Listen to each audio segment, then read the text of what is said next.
Assalamualaikum warahmatullahi wabarakatuh. Pada kesempatan kali ini kita akan membahas mengenai apa itu proposal penelitian skripsi. Jadi bagi mahasiswa sarjana ya, jenjang S1, proposal penelitian skripsi merupakan bagian yang terpenting ya untuk melanjutkan yaitu penelitian berupa skripsi. Nah, sebelumnya kita harus pahami dulu bagaimana apa dan mengapa kita harus melakukan atau melaksanakan proposal penelitian skripsi. Nah, diketahui dulu bahwasanya pendahuluannya proposal skripsi merupakan laporan yang berisi gambaran terkait rencana skripsi yang akan dikerjakan. Proposal skripsi digunakan untuk mengusulkan proyek penelitian skripsi. Jadi di proposal skripsi itu ya ada gambaran awal yang ingin diungkap ya, oleh para peneliti ya, dan konteks ini mahasiswa untuk melaksanakan skripsi yang sebenarnya. Ya. Jadi data-data yang ditampilkan di proposal skripsi itu merupakan data yang didapat dari gambaran awal yang tidak mendalam. Ya. Nah, misal ketika kita bekerja di perusahaan X ya, ternyata kita ingin melakukan penelitian di perusahaan X, maka kita setidaknya tahu gambaran awal bagaimana permasalahan-permasalahan, ya, ungkapan-ungkapan yang harusnya diungkap, itu kita tahu ya sedikit banyaknya. Tapi jika kita tidak bekerja di perusahaan tersebut, maka kita harus mencari ya penelitian yang serupa ya, dengan apa? Dengan judul yang kita mau kemukakan. Nah, seperti contoh misalnya kita bekerja di perusahaan PTB ya. Cari judul yang persis mirip yang meneliti tentang PTB. Seperti itu. Nanti kita akan bahas mengenai contoh-contoh judul di materi berikutnya. Nah, lalu cara membuat proposal skripsi dilakukan sebelum melakukan penelitian dan penyusunan skripsi. Jadi jelas ya proposal skripsi itu dilakukan sebelum ya pra penelitian dan pra penyusunan skripsi. Karena cara membuat proposal skripsi disesuaikan dengan ketentuan yang dibuat oleh kampus ya. Jadi setiap kampus itu mempunyai perbedaan ya antara satu yang seperti ini dan satu yang seperti itu. Kampus A seperti ini, kampus B seperti itu. Biasanya yang paling menonjol itu perbedaan di sistematika penulisan. Makanya kita harus perhatikan betul penelitian siapa yang mau kita coba menjadikan referensi. Ya. Makanya harus kita perhatikan betul sistematika penulisannya agar sampai jangan adanya kesalahan-kesalahan akibat kelalaian kita karena lupa bahwasanya setiap kampus itu berbeda antara kampus satu dengan kampus yang lainnya. Nah, cara membuat proposal skripsi harus mengikuti struktur yang telah ditentukan ya. Jadi strukturnya sudah ditentukan, nanti kita bahas. Nah, oke, kita lanjut ya. Terus sistematika penulisan ya. Sistematika penulisan itu berarti yang dimaksud adalah bagaimana bentuk alur pembuatan proposal skripsi tersebut. Baik itu marginnya ya, baik itu fontnya, baik itu tipe fontnya. Ya. Nah, di sini saya sudah jelaskan beberapa hal ya yang akan saya sampaikan ya terkait dengan sistematika penulisan. Teknik penulisan proposal skripsi. Jadi harus diketahui nomor 1 itu ya kertasnya. Itu menggunakan kertas HVS yang ukuran 480 gram. Ya, jika memang kita sudah memasuki kuliah offline. Nah, tentunya seminar proposal itu harus offline. Nah, kertas apa yang digunakan yaitu A4. Jenis huruf Times Roman ya. Font size ukuran 12. Terus batas pengetikan ya. 4433, 4 kiri, 4 atas, 3 kanan, 3 bawah. Nah, ini harus dipahami ya. Spasi menggunakan 2 spasi murni ya. Jadi antara jarak kalimat satu ya dengan kalimat yang selanjutnya dalam satu paragraf itu terpisah oleh spasi berukuran 2. Nah, lalu untuk melakukan tabulasi ya, ini menggunakan jarak 1,5 cm. Jika kita di paragraf yang selanjutnya ingin melakukan atau mengerjakan paragraf berikutnya, kalimat berikutnya itu kita gunakan enter lalu tab. Nah, biasanya seperti itu ya. Itu berukuran 1,5 cm. Terus huruf kapital besar dijelaskan ya, ditulis pada judul ya, pada judul bab subbab ya. Judul bab subbab. Nah, itu harus dipahami ya, jangan sampai ada bab subbab itu yang tidak huruf kapital. Nah, ini akan menjadi kesalahan dalam penulisannya. Terus huruf bal ya, antara bab, judul bab, subbab.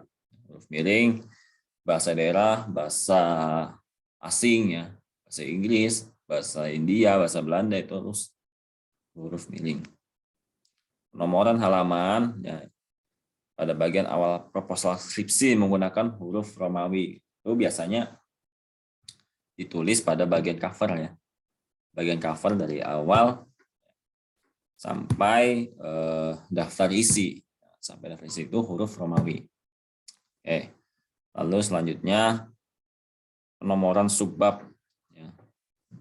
Dan sub dari subbab. Nah, itu misalnya ya sudah diterangkan di sini bab 1 pendahuluan, bawahnya latar belakang 1.1. Kemudian ada turunannya lagi tuh ya di bawahnya pendahuluan misalnya ya. Tapi jarang sih, kebaikan di bab 2 ya. Nah, itu tulis 1.1 seperti itu. Lalu nomor 11 ya, pengetikan naskah ya, justify ya, rata kiri rata kanan ya. Jadi nggak cenderung ke kiri cenderung ke kanan, tapi memang dia rata, kirinya rata kanannya rata, makanya menggunakan tipe justify pada pengetikan naskah. Nah, lalu untuk penulisan bab 1 ya, ini ada contohnya sudah ya. Bab 1 pendahuluan, latar belakang penelitian ya. Latar belakang penelitian. Seperti ini ya. Bisa dilihat sendiri ya. Dari bab subbab sampai subbab turunannya. Nah, lalu kutipan ya, perlu dipahami juga bahwasanya kutipan itu ya, kita dibolehkan menggunakan referensi itu 10 tahun terakhir. Misalnya ini tahun 2022, dikurangi 10 berarti tahun 2012. Nah, itu kita batas maksimal mengutip tulisan ya, baik berupa jurnal, berupa buku. Nah, kita bisa kutip. Nah, lalu pengarang yang lebih dari 1 itu bisa menggunakan et al ya. Kalau memang dia itu penulis luar. Kalau misalnya dia penulis Indonesia ya lokal, bisa menggunakan DKK. Jadi contohnya misalnya kita mengutip pendapatnya siapa ya? Saya ya, misalnya ya. Mengutip jurnal saya, pengaruh kepemimpinan terhadap kinerja karyawan tahun 2019 ya, 2019. Itu bisa dicek di Google Scholar saya.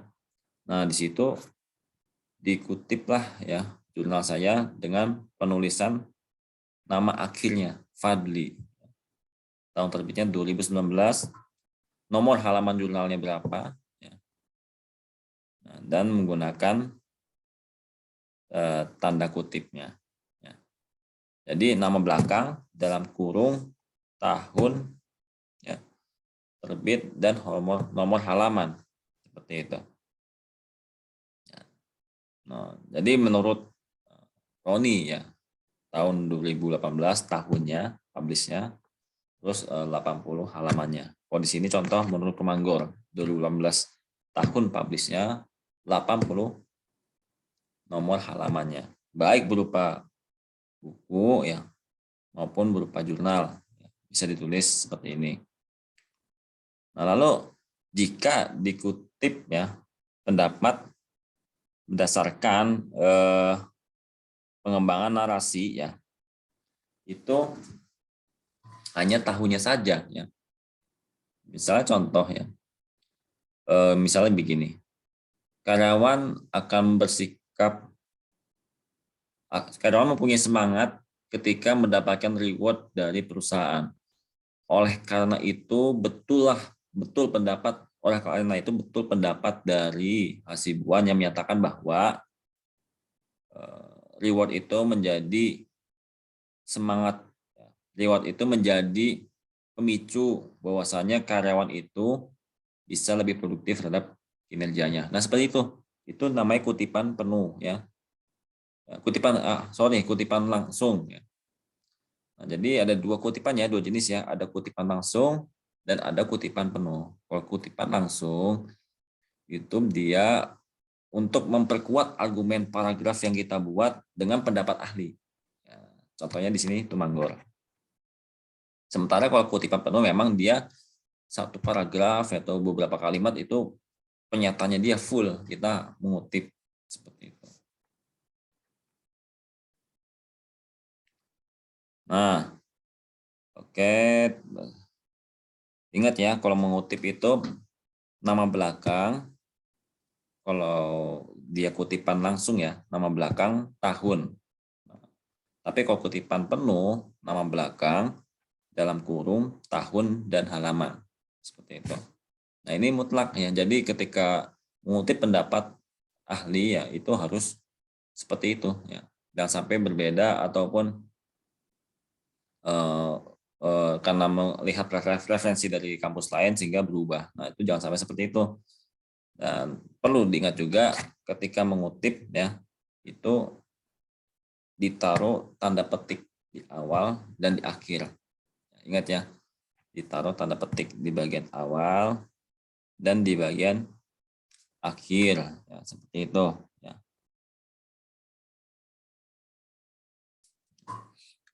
Oke, terus kita lanjut ya.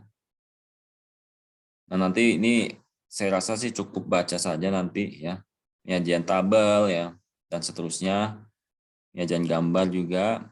Nanti ini bisa dibahas juga di pertemuan berikutnya ya. Nah, ruang halaman juga ya, untuk setiap halaman diisi penuh tulisan dan naskah. Jadi ketika kita menulis sebuah bab ya selesai, itu jangan disambung dengan bab berikutnya dan gantung mengikut bab satu, harus di enter ke bawah, sehingga di lembar yang baru. Jangan sampai dia menggantung di bab satu, bab 2-nya. Begitupun juga dengan pembuatan tabel. Jangan menggantung, misalnya memang tabelnya besar, mending di enter saja, cari lembar yang baru di bawahnya, lalu di plot lah gambar, tabel,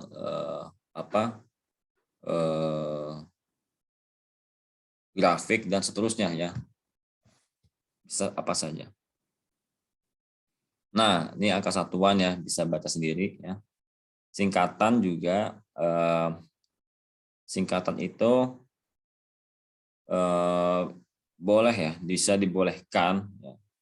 Tapi harus konsisten ya. Nah, konsisten arti misalnya kita mengucapkan perseroan terbatas PT ya. Nanti kan sering tuh, ya tulisannya PT terus ya sampai akhir penyelesaian skripsi. Jangan sampai ada perubahan perseroan terbatas PT perseroan terbatas. Nah, nggak bisa begitu. Harus pilih salah satu, tapi umumnya disingkat ya PT. Nah, begitu pun juga dengan contoh ini Bank Indonesia, BI.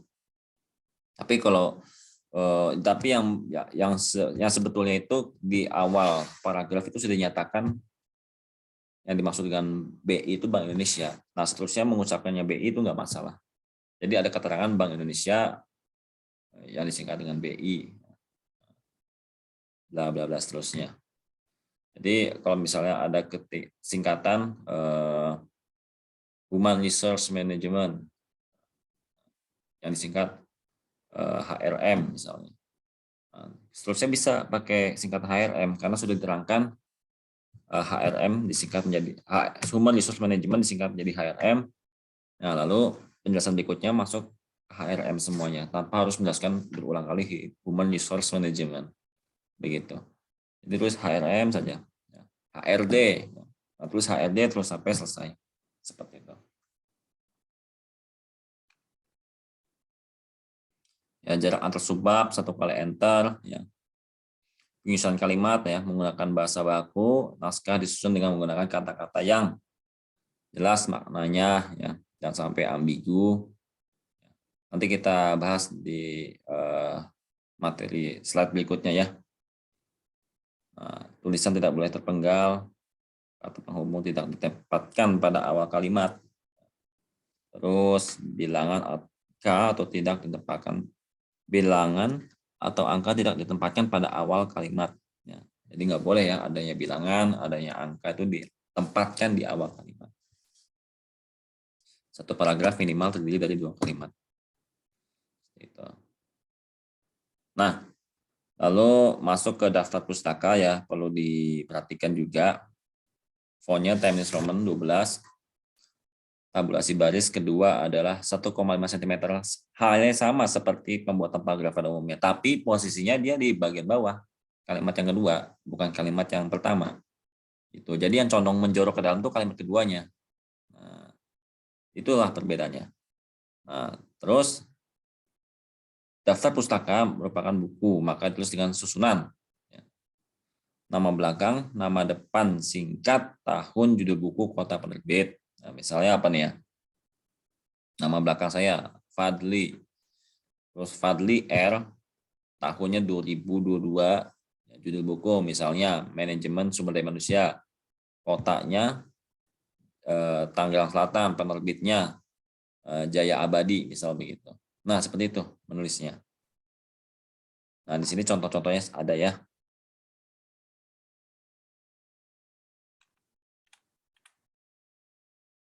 Oke. Hal yang harus diperhatikan ya, perlu diperhatikan juga. Setidaknya menurut saya ada 5 yang harus diperhatikan.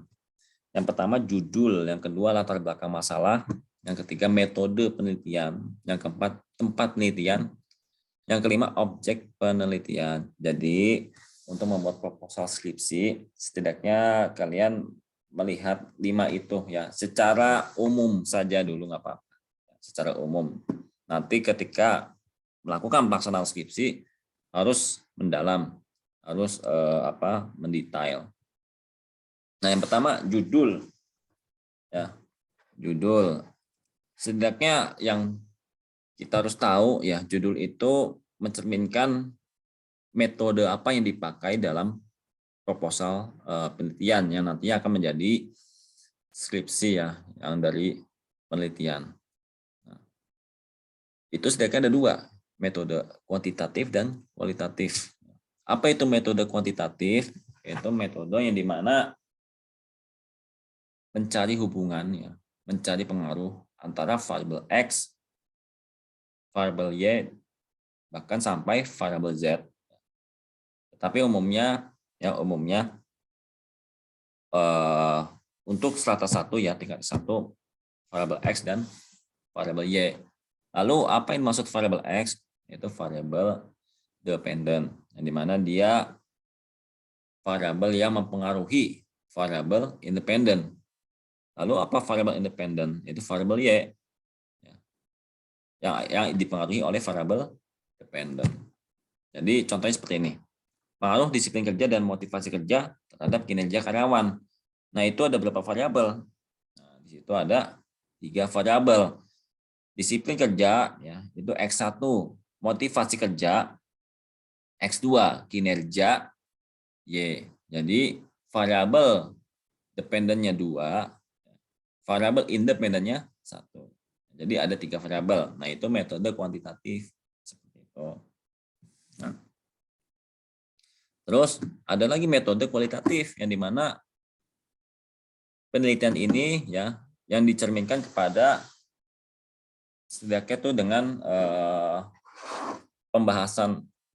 pembahasannya ya, itu dengan pola input, proses, output, outcome. Ya. Input, proses, output, outcome. Nah, tapi pada umumnya mahasiswa jarang ya menggunakan metode ini ya. Tapi bagi mahasiswa yang butuh tantangan, mempunyai idealisme ya, bacanya tinggi, mendalam. Nah, ini menjadi hal yang sangat memberikan challenge kepada kita sebagai seorang mahasiswa untuk mengerjakan penelitian kualitatif. Kenapa? Karena itu sifatnya subjektif. Karena kita yang membuat penelitian ini, ya, kita yang paham betul apa yang menjadi pembahasan di penelitian kualitatif tersebut. Beda halnya dengan kuantitatif, itu objektif. Kenapa objektif? Karena yang ditampilkan data-data empiris, data-data statistik yang sudah ditampilkan, sudah disuguhkan, kita sebagai pembaca misalnya itu sudah menjadi konsumsi untuk membaca data jadi ya dengan hasil-hasil uji-uji statistiknya seperti itu. Nah, jadi beda ya metode kuantitatif dengan cerminan variabel, metode kualitatif itu dengan rumusan ya, dan bukan dengan rumusan ya, dengan konsep input, proses, output, outcome. Input itu berarti masukan, proses itu berarti terjadinya sebuah aktivitas menuju output ya. Output itu berarti luaran. Outcome itu hasil yang dicapai dari penelitian tersebut apa, berupa novelty ya, berupa teori baru, berupa penjabaran baru dan seterusnya. Dan untuk metode kualitatif harus kuat studi literaturnya ya, kuat studi literatur. Ya, untuk metode kuantitatif itu harus kuat uji statistiknya. Bedanya lagi, metode kuantitatif itu semakin lebar datanya semakin bagus ya. Tapi kalau kualitatif semakin dalam, semakin menyempit, semakin mendalam, itu semakin bagus. Karena lebih mengerucut pembahasannya, lebih mengerucut pada satu titik. Sementara metode kuantitatif lebih besar pembahasannya,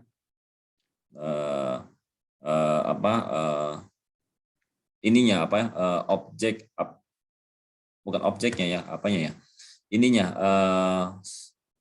objek penelitiannya ya, objek penelitiannya. Kalau kuantitatif itu dia semakin besar datanya, nah itu semakin bagus. Tapi kalau kualitatif dia semakin menyempit, semakin mendalam. Karena apa? Karena kuantitatif butuh dengan yang disebut kuesioner. Gitu. Sementara kalau kualitatif itu dengan apa? Dengan wawancara ditambah studi literatur. Nah, tapi kita lebih spesifik nanti membahas kuantitatif.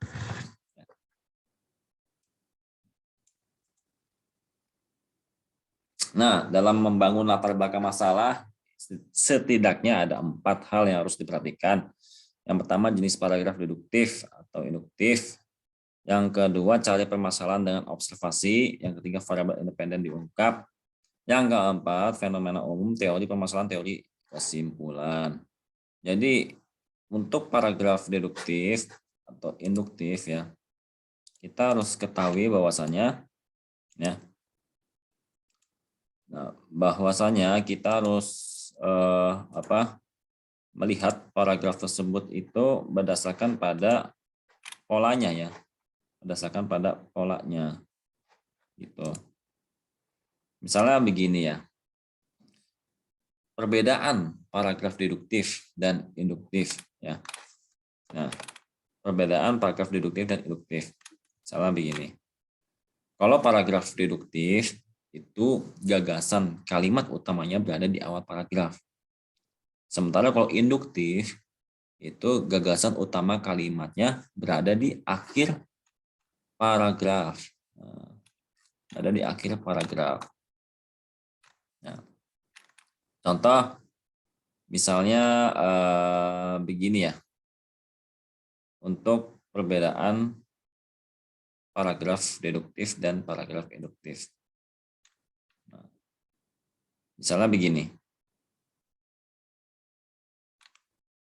kayak gini, ya, sebentar.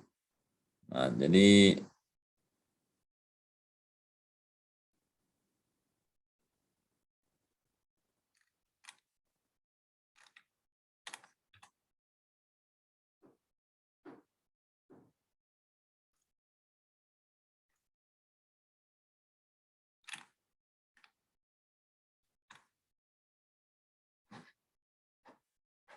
begini ya, begini.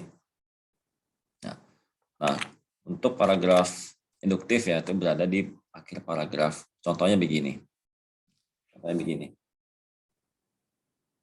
Dani sedang bermain bola bersama Dede.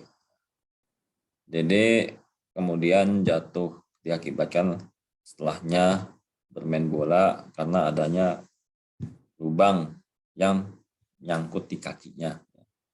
Bukan lubang yang nyangkut di kakinya ya, kaki yang menyangkut di lubang lapangan sehingga kaki Deni berdarah. Akhirnya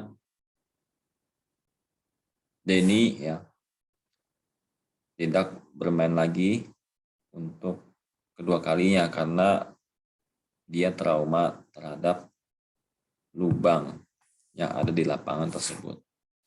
Nah, itu masuk dalam kalimat paragraf induktif seperti itu ya.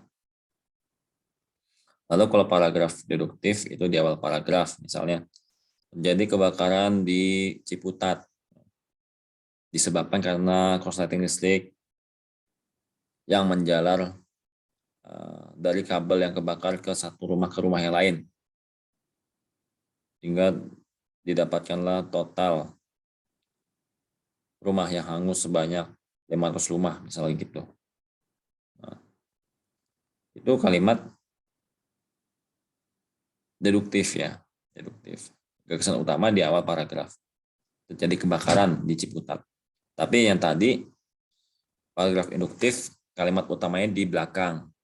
Jadi kalimat belakang itu biasanya didukung dengan sehingga didapatkanlah hasil kesimpulannya. Nah, itu kalimat paragraf induktif. Seperti itu ya. Nanti kita bisa tanya jawab kembali di pertemuan berikutnya.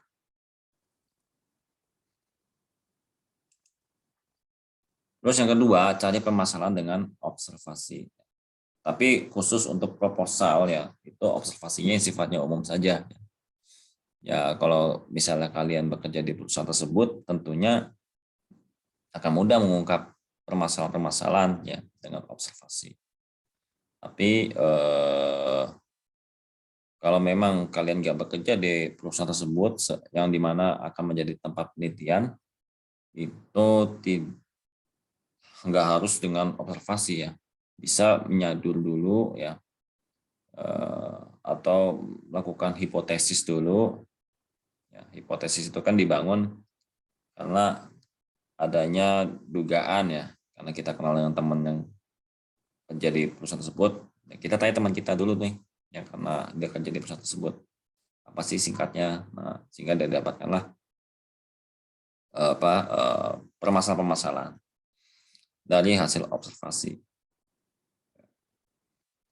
Lalu yang ketiga, variabel independen diungkap. Jadi perlu dipahami untuk metode kuantitatif variabel independen yang menjadi permasalahan, gitu.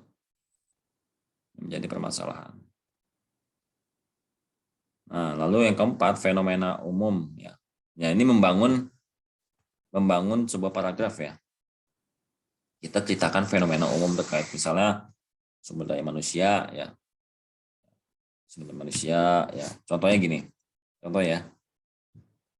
Pada tahun 2020 terjadi ya bukan Coba saya ulang lagi. Pada tahun 2020, masyarakat geger disebabkan karena adanya wabah virus yang membuat produktivitas masyarakat hilang. Nah, virus tersebut ialah COVID-19, yang dimana virus tersebut berasal dari Wuhan dan seterusnya. Nah, dalam pandangan manajemen sumber daya manusia, ini menjadi hal yang baru, ya, sehingga perlu adanya upaya-upaya yang dilakukan oleh perusahaan dalam terus menjalankan roda perusahaannya terus produktif berputar sehingga menghasilkan sebuah aktivitas bisnis. Lalu didukung dengan teori misalnya. Menurut menurut siapa misalnya ya? Menurut Suyanto bahwasanya bisnis merupakan aktivitas jual beli yang dimana terjadinya adanya proses transaksi pembelian.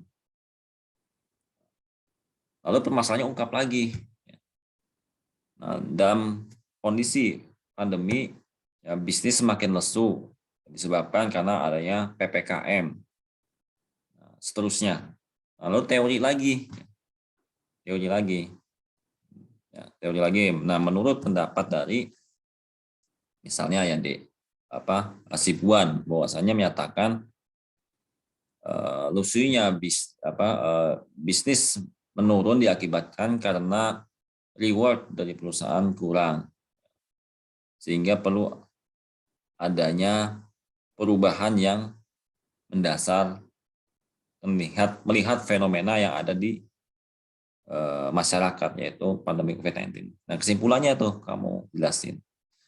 Dari sinilah ya didapatkanlah kesimpulan bahwasanya pandemi COVID-19 itu sangat berdampak pada sektor corporate, ya, karena corporate itu butuh ada namanya produktivitas, ya, untuk melaksanakan roda perusahaannya terus berputar. Nah, seperti itu, singkatnya seperti itu ya.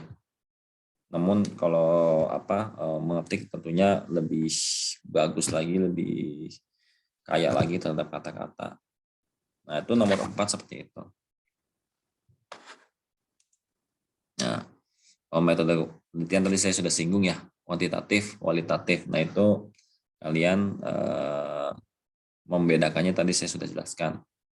Kuantitatif itu berupa variabel, kalau kualitatif ada input, proses, output, outcome. Nah, terus tempat penelitian, ada perusahaan, CV, BUMN, pemerintahan. Sebenarnya untuk entitas entitas yang dimana di dalamnya ada lebih dari satu orang ya. Tapi kalau dalam pandangannya Sugiono itu minimal 50 orang. Nah, itu bisa dijadikan tempat penelitian kuantitatif. Tapi kalau kalian mengambil metode kualitatif, itu nggak melihat sampel, nggak melihat sampelnya ya. Itu karena berdasarkan pada wawancara, baik dari top management, middle management sampai low management itu diwawancara. Nah, objek penelitian ya, ada populasi ya, kemudian jadi sampel, kemudian jadi responden. Nah, mungkin sampai sini dulu ya, seperti itu. Contohnya saya bisa contohkan ya, seperti ini. Proposal skripsi.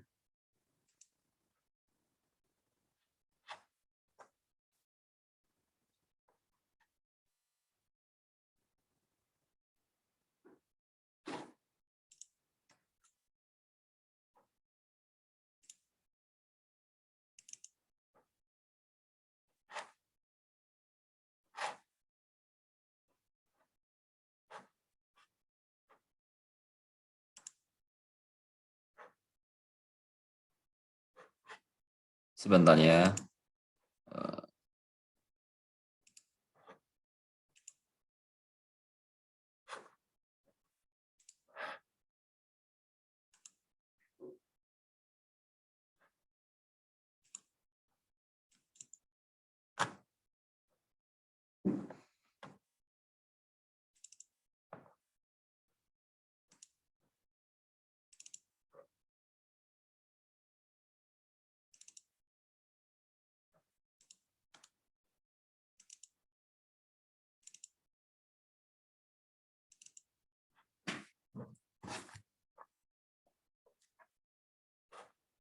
Nah,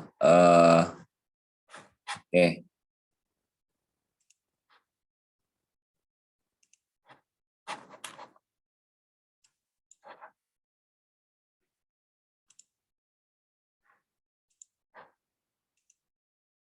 Nah, oke. Nah, ini salah satu contoh proposal skripsi. Tebak ini jenis penelitian apa? Ini penelitian kuantitatif berupa variabel ya. Nah, seperti ini. Ini emang tidak betul 100%, ada beberapa yang saya koreksi ya. Mengenai sistematikanya seperti ini, cover ya. Terus tahunnya harus dipastikan tahun sesuai dengan apa dengan publikasinya ya. Dengan ketika mau sentronya 2022 berarti ya. Terus keterangan kata pengantar ya harus betul ya. Seperti ini.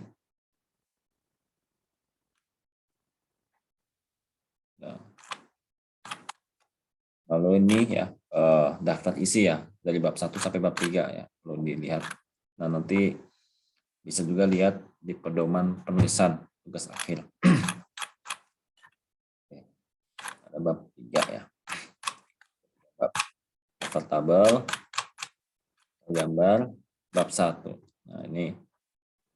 Nah, jadi yang tadi saya bilang ya, adanya penggambaran umum mengenai globalisasi ya. Nah, bisa juga diperbanyak dulu tentang gambaran umumnya ya. Terus faktanya ya, PT Gramedia asli media cabang. Nah, ceritakan mengenai sejarahnya. Ya. Terus permasalahannya ya, kinerja nih. Ya, kinerja. Nah, ini permasalahan diungkapkan dengan data empiris seperti ini. Ya. Terus dapatkanlah ya, kesimpulan berupa data yang bermasalah, sangat bermasalah. Nah, tadi saya bilang ya, data yang bermasalah pada penelitian kuantitatif itu variabel Y, bukan variabel X ya. Jadi yang bermasalah itu variabel Y. Variabel X itu sebagai pendukung dari permasalahan variabel Y. Oke, nanti kita bahas lebih lanjut di pertemuan berikutnya. Ya, cukup sekian dulu. Kalau memang ada pertanyaan bisa kita bahas nanti atau enggak di kolom komentar. Boleh dilanjut lagi pembahasannya. Oke, assalamualaikum warahmatullahi wabarakatuh.